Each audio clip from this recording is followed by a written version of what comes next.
어렸을 때 다들 이런 질문 많이 들어보셨을 거예요. 넌 커서 뭐가 되고 싶니? 네. 그런데 시간이 지나면 이 질문을 내 스스로에게 던지게 됩니다. 대입 원서를 쓸 때도 또 대학 생활을 하면서도 취업의 문턱에 다다를 때까지도 이 고민에서 계속 맴돌게 되는데요. 과연 취업을 한다고 이 고민에서 완전히 해방될 수 있을까요? 내가 가려고 하는 이 길이 과연 내 길이 맞는지 직업과 직무에 대한 고민은 점점 더 깊어져만 갈 겁니다.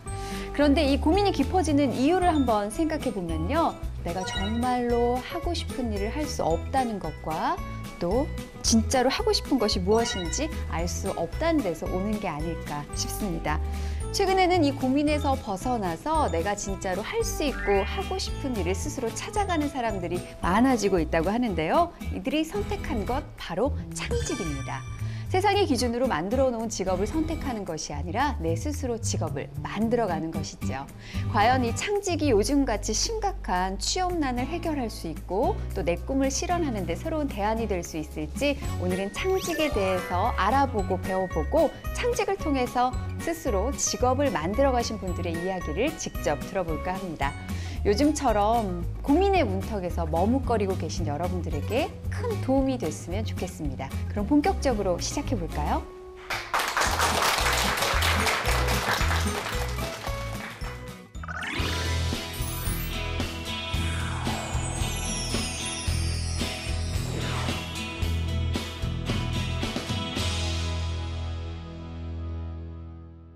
오늘 도움 말씀 주실 한국고용정보원 김중진 연구원님 모셨습니다. 안녕하세요. 네, 안녕하십니까. 네, 저는 아직 창직이란 개념이 좀 생소하거든요. 어떤 개념인지부터 다시 한번 설명 부탁드릴게요.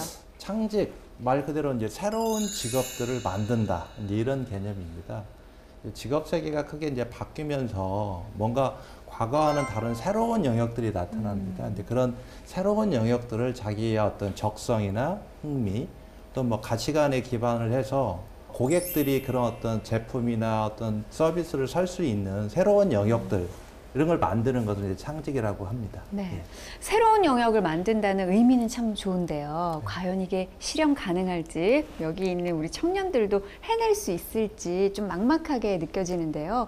실제로 이 창직이 일어나고 있는 일인가요? 아, 그럼요.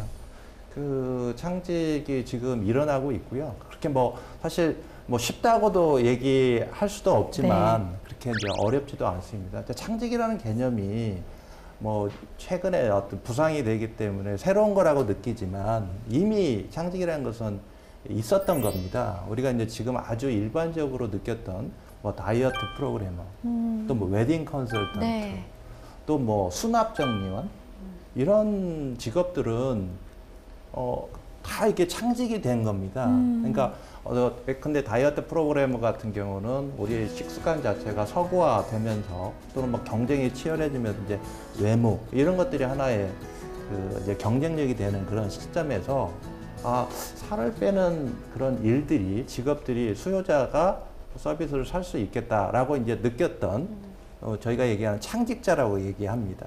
그런 부분들이 그런 어떤 사회적인 어떤 문제나 개인의 어떤 욕구를 잘 포착해서 그걸 직업화한 게 창직입니다. 그렇기 때문에 지금도 창직하시는 분들이 지금 모르는 사이에 있을 거라고 저희는 생각을 하기 때문에 창의적 아이디어와 그걸 구현해낼 수 있는 어떤 가치 또는 뭐 여러 가지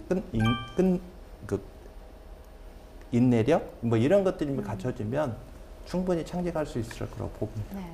연구원님의 말씀을 듣고 보니까 저희가 느끼지 못하는 사이에 새로운 직업들이 정말 많이 생겨났네요. 네. 창직이란 게요, 짧게 얘기 들었지만 블루오션을 개척하는 것 같기도 하고요. 경쟁자가 없는 새로운 분야를 독점하는 것이라는 생각도 듭니다. 그럼 창직에 대해서 좀 더 알아보는 시간 가질까요? 한국창직협회 이정원 회장님과 한양사이버대학교 이지윤 교수님께서 창직에 관한 아주 유익한 강의를 준비하셨다고 합니다. 함께 만나보시죠.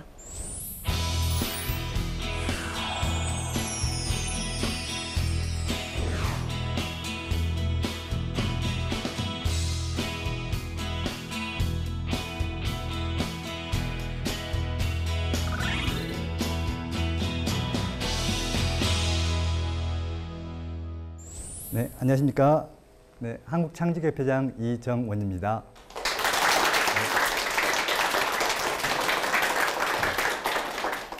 직업을 구하는 방법에는 그동안 취업과 창업 두 가지 방법뿐이었습니다. 그런데 요즘 어때요? 취업과 창업이 매우 힘들다 보니까 창직이라는 새로운 진로의 방법으로 나의 일자리, 미래를 찾아가는 사례가 부쩍 늘어나고 있습니다. 어때요? 지금 세상의 변화가 어때요? 빠릅니까? 느립니까? 그렇죠. 빠르죠. 제가 그거를 비유하는 그림을 하나 가져왔는데요. 자, 이만큼 저는 빠르다고 보고 있습니다. 자, 봐볼까요? 어때요? 뭐가 나왔습니까? 로켓입니다, 로켓. 자, 정말 눈만 뜨면, 잠만 자고 나면 엄청난 속도로 변하고 있는 세상의 흐름을 우리가 알 수 있겠는데요. 급속도로 변화하는 우리 세상의 속도에 따라 뭐가 변할까요? 직업의 변화나 출현이 엄청난 속도로 증가하고 있다는 겁니다. 자, 창직이라는 게요, 다른 게 아닙니다. 자, 직업의 변화, 그 다음에 직업의 출현, 이거를 통틀어서 창직이라고 합니다. 자, 그런데 창직에 대한 개념을 잠깐 살펴보도록 하겠습니다. 자, 창직은 스스로 자신의 적성 분야에서 자신의 역량을 가지고 창의적인 아이디어를 통해서 새로운 직업, 그 다음에 직무를 만드는 걸로 끝나는 게 아니라요, 세상에 보급, 시장에 보급하는 활동을 창직이라고 합니다. 자, 이거를 간단하게 설명드리면 적극적으로 새로운 직업, 왜 세상의 변화 속도가 엄청나게 빠르잖아요. 자, 여기에 맞춰서 나의 새로운 직업을 적극적으로 발굴하는 활동을 창직이라고 개념을 정리할 수 있겠습니다. 난 창직을 하겠다라고 하면 가장 먼저 나오는 게요, 아이디어. 나는 직무 아이디어 아니면 직업 아이디어를 끄집어내게 되는데요. 자, 이걸로 끄집어내는 게 끝나는 게 아니라, 자, 이걸 통해서 어떤 친구는 창업을, 그다음에 취업을, 어떤 친구는 맞아요, 프리랜서, 자영업, 어떤 친구는 봉사활동, 사회적 활동을 하게 되는 이런 양상이 보여집니다. 그러면 창직을 난 하겠다라고 하면 나는 그 아이디어를 가지고 취업도 할 수 있고 창업도 할 수 있고 그다음에 프리랜서 활동도 할 수 있고 이런 봉사활동이라든지 사회적 활동으로 나갈 수 있다는 것들을 볼 수 있겠습니다. 자, 그런데 여기서 우리가 취업과 창업, 그 다음에 창직, 이 세 가지가 상당히 좀 뭐랄까 이제 차별점에 대해서 궁금해 하시는 부분들이 계시는데요. 일단 제가 이 시간에는 창업과 창직의 차이를 잘 간략하게 말씀드리도록 하겠습니다. 가장 큰 차이는 뭐냐면요, 창업은 여러분들이 잘 아시다시피 기업을 설립해서 운영하는 것을 창업이라고 하고요. 자, 창직은 직업, 직무를 만드는 활동을 창직이라고 합니다. 굉장히 큰 차이가 있죠. 창업을 하기 위해서는 세 가지 요소가 필요합니다. 어떤 게 필요할까요? 창업과 그다음에 창업 아이디어가 필요하겠고요. 그다음에 뭐 때문에 힘들죠? 창업이 맞습니다. 자본이 꼭 필요하죠. 그런데 창직을 하기 위해서는 네 가지 요소가 필요합니다. 창직자, 그다음에 창직 아이디어, 그다음에 지식과 기술만 있어도 창직은 이루어집니다. 결과물로 따져볼게요. 나는 창업을 했다라고 하면 항상 뭐가 만들어지죠? 기업이 만들어지죠. 기업 명칭이 만들어지고요. 자, 나는 창직을 했다라고 하면 뭐가 만들어지죠? 맞습니다. 직업명, 직무명이 만들어집니다. 아주 큰 차이가 있죠. 여러분들이 창업과 창직은 꼭 이런 걸로 구별을 해서 유념을 했으면 좋겠습니다. 창직을 하기 위한 필요 조건이 있는데요. 창직을 하기 위해서는 본인이 뭐를 좋아하는지, 어떤 것에 적성이 있는지를 꼭 알고 시작을 하셔야 되고요. 나의 적성 분야에서 뭐를 인식해요? 변화를 인식하기. 자, 관찰을 통해서요, 나의 적성 분야에서 변화가 있는 것들을 살펴보시면 굉장히 큰 도움이 되겠고요.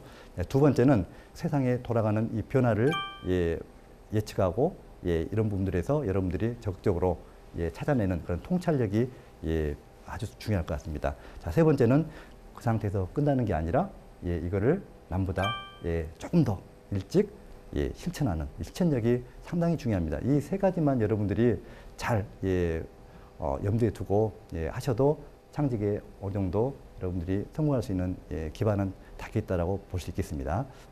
창직의 아이디어 발상법이라고 해서 제가 가져왔는데요. 직업을 만드는 아이디어 발상법을 제가 5가지를 정리를 했습니다. 스코프 기법이라고 해서 5가지 발상법의 영자를 제가 앞자를 따와서 이렇게 만들었는데요. 하나는 세분화.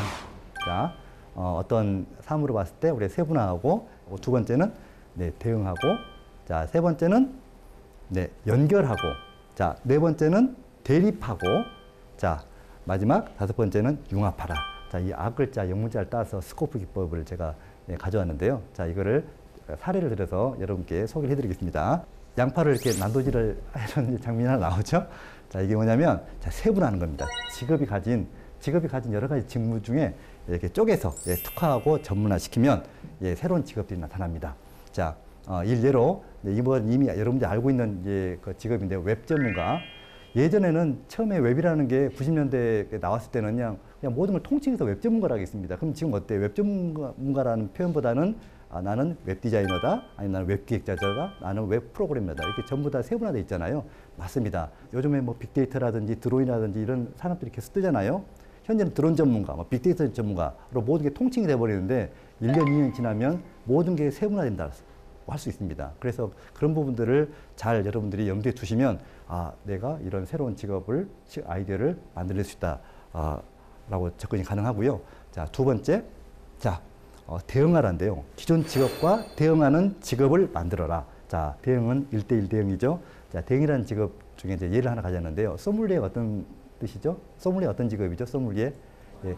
그렇죠. 우리 소믈리에는 와인 소믈리에만 떠올리는데, 소믈리에는 고객의 취향에 맞는 와인 같은 경우는 와인을 소개시켜주고 추천해주는 직무잖아요. 네, 소믈리에가 와인 소믈리에만 있을까요? 그렇습니다. 고객에게 무언가를 추천해주는 직무, 직업. 자, 나왔죠? 자, 와인 소믈리에 있겠고, 그 다음에 와인을 막걸리로 바꾸면 막걸리 소믈리에가 있겠고요. 그걸 물로 바꾸면 물 소믈리에가 있고, 워터 소믈리에가 있겠고, 그 다음에 채소 소믈리에. 엊그제 강의했더니 샴푸 소믈리에 이야기해서 샴푸 소믈리에, 그 다음에 향수 소믈리에. 예, 그렇죠. 소믈리에라는 직업 하나가 굉장히 많은 것들하고 대응이 만들어지죠. 자, 이렇게 해서 대응하는 직업을 여러분들이 만들어 갈 수 있다. 자, 그래서 이게 대응하라 하나의 방법이겠고요. 굴비가 나왔습니다. 맛있는 굴비가 나왔는데요. 자, 연결되어 있죠. 자, 직무와 체계적으로 연결된 직업을 찾아라. 자, 이걸 보여드리겠습니다. 뭔가를 할 때는 개발이 필요하고, 개발 다음에는 제조가 필요하고, 제조 다음에 뭐가 필요하죠? 예, 그렇죠. 판매할 수 있는 마케팅이 필요하고, 그 다음에 판매하는 사람이 필요하고, 나중에는 수리하고 폐기하는 사람이 필요하듯이, 자, 우리 드론을 예를 들게요. 자, 드론 개발자가 처음에는 있어야 되겠죠. 그 다음에 개발을 했으면 그거를 제조하는 제조원, 제조자가 필요하고, 그 다음에 드론 마케터, 그 다음에 또 누가 필요해요? 드론 판매자, 그 다음에 마지막에 드론을 수리하는 수리사. 이런 것처럼 이게 모든 직무가 연결되어 있습니다. 자, 그래서 이런 것들을 여러분들이 잘 염두에 두시면, 이게 없다라면, 이게 곧 있으면 이런 연결성에 어떤 직업이 나오겠다. 그래서 여러분들이 그런 것들을 발상을 해서 직업을 만들어낼 수 있다라는 것들을 보여주겠고요. 네 번째는 이렇게 뭐가 반대로 엮여 있죠. 자, 직무나 직업과 반대되는 직업이 꼭 있다라는 겁니다. 자, 하나 예를 들면, 자, 웨딩 플래너. 요즘 또 뜨고 있는 직업이 뭐죠? 반대되는 이혼 플래너. 이혼을 잘할 수 있게 도와주는 플래너. 자, 이혼들이 많아지다 보니까 예전에는 전혀 이게 참 관심이 없던 직업이 새로 생겨났고요. 그다음에 요즘 창업 컨설턴트 굉장히 잘 나가고 있죠. 그런데 어때요? 창업도 중요하지만 또 뭐도 중요합니까? 요즘은 잘 망하는 거, 잘 폐업하는 것도 굉장히 중요한 시대가 되어버렸습니다. 자, 그러니까 뭐가 요즘 각광받을까요? 폐업 컨설턴트. 이런 것처럼 항상 이 직업에는 반대되는 직업이 꼭 있더라. 만약에 없으면 여러분들이 앞으로 이런 직업도 있겠네 라고 해서 여러분들이 적극적으로 만들어내는 발상을 해주시는 것도 좋은 방법일 것 같습니다. 자, 마지막으로 자, 이렇게 뭐가 융합이 되어 있습니다. 이렇게 뭐 과일들이 또 융합이 되어 있는데, 서로 다른 직업이나 직무를 합치는 거. 여러분들이 가장 관심 있어 하는 분야이긴 한데, 자, 요리사와 교육과가 합쳐서 푸드케이터, 푸드 플러스 에듀케이터에서 푸드케이터라는 새로운 직업으로 활동하는 분들이 또 생겨났죠. 이렇게 해서 이런 발사법 5개를 보여드리는데 어떻게 좀 이해가 되십니까? 어때요? 세상이 변하면 뭐도 변한다고요? 틀림없습니다. 자, 세상이 엄청난 속도로 변하고 있습니다.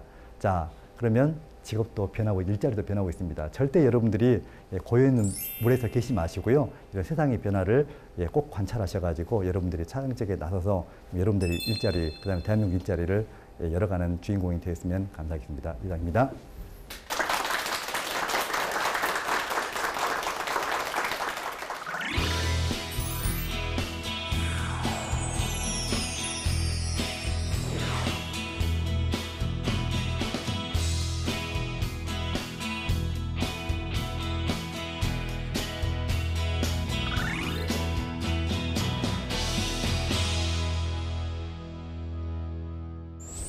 안녕하세요. 만나서 반갑습니다. 저는 취창업의 출발점이라는 주제로 함께 이야기를 나눌 한양사이버대학의 이지은 교수입니다. 자, 여러분들은 창업과 창직의 차이점에 대해서 어느 정도 감을 잡으셨을 것 같아요. 자, 그러면 창직과 장인 사이에는, 즉 창직자와 장인 사이에는 어떤 공통점이 있을까요? 자, 우리가 이 두 가지의 공통점을 찾을 때 이 두 개 모두 개인의 전문성과 재능을 토대로 다양한 가치를 창출한다는 측면에서 공통점이 있다고 볼 수 있습니다. 일반적으로 우리가 창업을 할 때에는 경제적 가치를 극대화하는 데 집중을 합니다만, 창직자 그리고 장인들은 이런 경제적인 가치뿐만 아니라 사회적 가치 그리고 예술 문화적 가치를 고루 충족한다는 측면에서 분명한 차이가 있죠. 저 주변에서 창직에 성공하신 분들 그리고 창업에 성공하시는 분들을 보면 약간 특유의 재능들이 있어요. 근데 그런 재능들은 어느 날 갑자기 만들어지는 게 아니고 부단한 훈련과 노력의 결과라고 보여집니다. 따라서 여러분들이 창직에 대해서 관심을 가지고 내가 창직을 하고 싶다 하신다고 하면 그런 성공 사례에 대한 벤치마킹 그리고 그런 창직을 잘하기 위한 다양한 역량들을 키우는 그런 노력들을 하셔야 돼요. 자, 다행스럽게도 정부와 민간에서는 이런 다양한 창직 프로그램을 현재 제공을 하고 있습니다.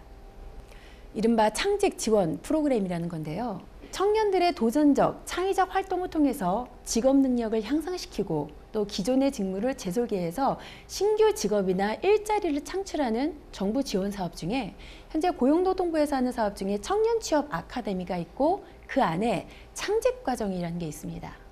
이런 창직 과정을 통해서 창직에 필요한 지식과 스킬 그리고 창직자가 가져야 될 바람직한 태도 이런 것들을 함양할 수 있고요.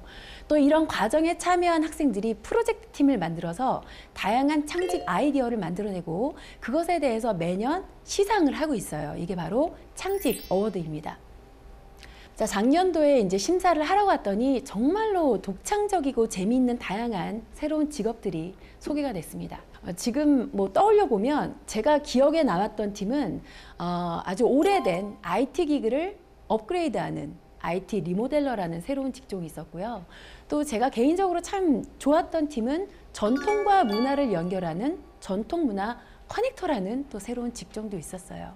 그리고 대상을 받았던 팀은 이 패션 디자인의 사회적 메시지를 담아서 패션의 가치를 극대화하는 이런 재밌는 상당히 좋은 아이디어를 가져왔고 그런 직종에 대해서 이슈 패션 디자이너라는 이름을 만들었습니다. 혹시 오늘 이 수상팀 오셨나요? 네. 자, 사실 이 팀은요, 이 심사위원들뿐만 아니라 이 관중석에서도 상당히 좋은 평가를 받았어요. 왜 좋은 평가를 받았을까? 제가 생각을 해보니까 한 3가지 정도의 강점이 있더라고요. 첫 번째는 이 친구들은 경제적 가치뿐만 아니라 앞서 말씀드린 사회적 가치, 예술 문화적 가치를 골고루 충족할 만한 좋은 아이디어를 냈고요. 두 번째는 이 친구들의 에너지가 너무 좋았어요. 너무 긍정적이고 심사위원이 질문을 던질 때 탁탁 답이 나오는 걸로 봐서는 이 친구들이 참 오랫동안 준비를 했구나. 이 친구들은 꼭 창직 아니어도 취업을 하든 창업을 하든 뭘 해도 될 친구들이다. 이런 좋은 에너지를 느꼈습니다. 근데 사실은 이런 다양한 에너지들, 그 다음에 다양한 아이디어는 누구나 낼 수 있죠. 근데 가장 어려운 거는 그런 아이디어를 실제로 실현하는 것, 구현하는 것이 어렵습니다. 근데 이 친구들은요, 이런 사회적인 메시지를 담은 패션 아이템을 직접 제작해서 가지고 나왔어요. 그래서 제가 물었습니다. 원가 얼마냐, 판매가 얼마냐, 어떤 메시지를 담고 있냐. 그런 얘기를 들어보면 내가 소비자 입장에서 보면 나는 저런 제품을 살 것 같아. 그런 느낌을 받았거든요. 그래서 그런 측면에서 상당히 좋은 평가를 받았던 팀의 사례를 제가 좀 같이 공유를 해드렸습니다. 자, 그러면 우리가 창직을 할 때 성공적으로 하기 위해서 반드시 충족해야 될 요건들이 있어요. 그게 핵심 성공 요인이라고 하는데 정부 측면에서는 다음과 같은 4가지의 요소를 봅니다. 첫 번째는 가치입니다. 이러한 새로운 직종이 우리 사회에 어떠한 가치를 제공할 것인가. 이걸 가장 중요하게 보고요. 두 번째는 과연 이런 업이 새로운 시장을 창출할 수 있을까? 얼마나 큰 시장을 창출할 수 있을까? 이런 부분을 본다는 거죠. 자, 새로운 제품과 서비스를 공급하는 사람이 있는데 그런 서비스와 제품을 구매할 사람이 없다. 그러면 이것은 창직이든 창업이든 절대로 성공할 수 없어요. 또 세 번째는 기존 직무와의 차별성입니다. 앞서 우리 전문가께서도 말씀을 하셨지만 창직은 기존 직무의 세분화, 전문화, 융합, 분리를 통해서 이루어지는데 그렇게 해서 탄생한 새로운 직무가 기존 직무와 비교했을 때 뭐가 다르냐, 무엇이 더 좋냐 이런 질문에 대해서 대답을 하실 수 있어야 돼요. 그리고 가장 마지막으로는 이런 직무들이 사회에서 새로운 어떤 고용을 창출하는, 즉 일자리 창출 효과까지 가져갈 수 있다고 하면 정말로 바람직한 정부에서 바라는, 시장에서 바라는 창직의 모습이라고 볼 수 있겠습니다. 자, 그래서 우리가 이런 4가지 키워드를 가지고 이런 창직 어워드에 참여한 대학생들의 아주 좋은 아이디어를 평가를 해요. 근데 사실 작년에 우리가 평가를 할 때 다 좋았어요. 근데 상은 정해져 있잖아요. 그래서 어쩔 수 없이 정말로 그 좋은 아이디어 중에 대상, 금상, 은상을 주기 위해서 저희가 이런 4가지 기준을 가지고 평가를 했습니다. 가장 중요한 게 이제 창직의 적합성이죠. 자, 여기서는 경제성과 지속성이 있고 합법적이며 일자리 창출 효과가 크냐 이걸 봤어요. 어떤 아이디어는요 되게 좋은 아이디어인데 우리나라 법, 제도, 체제 안에서는 안 돼요. 외국에서는 상당히 성공한 그 아주 확대되는 직업 중에 타투이스트라는 게 있죠. 문신 전문가. 우리나라에서는 합법적인 직업일까요? 아닐까요? 아니에요. 그래서 어디서? 어둠의 경로를 통해서 후미진 곳에서 서비스가 제공이 된다고요. 그런 부분을 봤고요. 두 번째는 창직 가능성입니다. 이런 그 특정 창직에 대해서, 직업에 대해서 틈새 시장과 분명한 요구가 존재하는지, 그 다음에 이런 업을 실제로 작동시킬 수 있는 메커니즘, 즉 비즈니스 모델과 기술이 있는지를 본다는 거죠. 세 번째는 몰입과 열정입니다. 우리가 미쳐야 미친다라는 용어가 있죠. 확 돌아야 그 끝까지 다다를 수 있어요. 근데 우리 대학생들, 특히 청년들의 가장 큰 강점은 열정과 몰입도가 어마어마합니다. 그런 열정으로 가면은 아마존, 구글 이런 거 금방금방 만들어낼 것 같아요. 그런 열정이 있는데 가장 큰 차이점이 어디서 나타나냐면 창직 준비에서 나타나요. 그런 아이디어를 구현할 수 있는 체계적인 방법이 있느냐.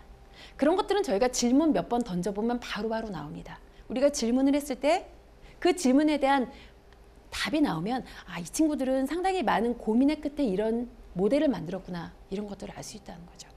여러분들 줌바 아세요? 줌바? 줌바 할 줄 아는 분? 저는 지난달에 배웠습니다. 줌바라는 것은 기존의 댄스에 피트니스를 가미한 그런 운동으로서 1시간에 1000칼로리 정도를 태울 수 있는 그런 어마어마한 운동량을 갖고 있는데요. 사실 줌바 댄스는 1990년대 초에 살사 댄스를 가리키는 분이 새롭게 만든 피트니스 프로그램입니다. 이게 1999년도에 미국에 도입이 돼서 현재는 전 세계인들이 즐기는 글로벌 피트니스 프로그램으로 발전을 하고 있어요. 자, 이렇게 이런 직종이 확대되기까지 가장 크게 기여한 사람들이 바로 줌바 인스트럭터입니다. 줌바를 전문적으로 가리키는 사람들. 근데 이런 좋은 강사들 양성하기 위해서 이 제스라는 새로운 직종이 있어요. 줌바 에듀케이션 스페셜리스트. 줌바 인스트럭터를 양성하는 전문가 그룹이 있습니다. 전 세계에 한 100명 정도 있는데 우리나라에 딱 한 분 계시는 걸로 알고 있어요.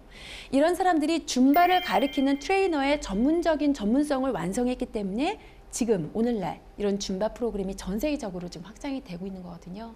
그런 걸로 봤을 때 기존의 사람들이 느끼는 불편함을 해결하고 그런 불편함을 해결할 수 있는 전문성을 가져가는 것이 매우 중요하다고 생각을 합니다. 자, 우리가 에어로빅 하면은 어떤 문제가 있냐면 이 동작을 외우려면 머리가 아파요. 헬스클럽 가서 이 웨이트 트레이닝을 하면 되게 재미가 없어요. 이 재미없는 운동을 재밌게 하고 동작에 구애받지 않도록 그렇게 아주 심플하면서도 과격한 운동으로 연결하는 게 줌바라는 측면에서 이 줌바도 상당히 좋은 창직 사례가 되지 않을까 싶습니다. 자, 이 앞서 말씀드린 그런 다양한 창직들이 창업으로 연결이 됩니다. 푸드케이터, 푸드 스페셜리스트, 푸드 조언과 카운슬러 이런 직종들은 푸드테크로 연결이 되고 있죠. 한 가지 예를 간단하게 말씀을 드리면 전 세계적으로 푸드테크 시장이요 몇십 조에 이르는 큰 시장을 형성하고 있는데 미국에서 되게 크게 성공한 기업 중에 블루 에이프런이라는 기업이 있습니다. 2012년도에 스타트업을 만들어서 2015년도, 17년도에 IPO를 했어요. 그 당시 시장 가치가 우리 돈으로 3조 3천억 원. 뭘 했냐? 도시락 박스 배달했어요. 이 외식을 하고 싶은데 혼자 가서 먹긴 좀 그렇고 집에서 먹더라도 우아하게 레스토랑의 어떤 맛있는 음식을 즐기고자 하는 그런 가구들에게 박스를 하나 보냅니다. 거기에는 음식을 만들어 먹을 수 있는 재료, 그다음에 음식을 쉽게 만들 수 있는 레시피. 요거 박스 하나 배달해서 기업 가치가 3조 이상의 기업으로 커졌죠. 자, 이렇게 새로운 창업이 만들어지기까지 사실 음식에 대해서 조언을 해주고 분석을 해주고 레시피를 만들어주는 전문가들의 그런 전문성이 없었다고 하면 이런 새로운 스타트업 만들어질 수 없었겠죠. 그런 측면에서 보면 창직이 중요한 이유는 창직을 통해서 다양한 창업이 이루어지고 스타트업이 만들어지고 이를 통해서 경제적인 어떤 가치가 극대화된다는 측면에서 저는 창직이 상당히 중요한 부분이다. 그렇게 생각을 하고 있습니다. 자, 여러분들 아마 오늘 오셔서 창직에 대해서 처음 들어보시는 분들도 계실 것 같은데 설명은 이렇게 거창하게 했습니다만 현실은 상당히 좀 쉽지 않습니다. 아직은 사람들이 창직에 대한 개념도 잘 모르고 창직은 전혀 없던 새로운 시장을 만들어내는 그런 얘기이기 때문에 상당히 힘들고 어려워요. 자, 근데 우리가 창직을 할 때 꼭 창직을 통해서 내가 경제적인 부가가치를 극대화할 거야 이렇게 생각하실 필요는 없어요. 내가 갖고 있는 재능과 전문성을 가지고 어떻게 하면 우리 사회에 가치를 줄 수 있을까? 내가 어떻게 하면 사회적 가치, 그 다음에 문화예술적인 가치를 제공할 수 있을까? 이런 고민을 한다고 하면 창직을 좀 더 쉽게 풀어나갈 수 있을 것으로 생각을 합니다. 남이 가지 않은 새로운 영역을 만들어내야 되기 때문에 그런 것들을 부단하게 할 수 있는 어떤 열정, 노력, 전문성 다 필요합니다. 근데 그것만큼 중요한 게 뭐냐면 여러분들이 새롭게 만들어내는 직업을 대부분의 사람들이 모르기 때문에 그 직업에 대해서 잘 어필하는 그런 어떤 브랜드 마케팅도 되게 중요해요. 이 직업은 뭡니다. 그리고 이쪽 분야에서는 내가 최고의 전문가입니다. 이런 것들을 아주 강력하게 어필할 수 있는 퍼스널 브랜드, 이런 역량도 상당히 중요하다는 말씀을 드리면서 제 강연 여기서 마치도록 하겠습니다. 감사합니다.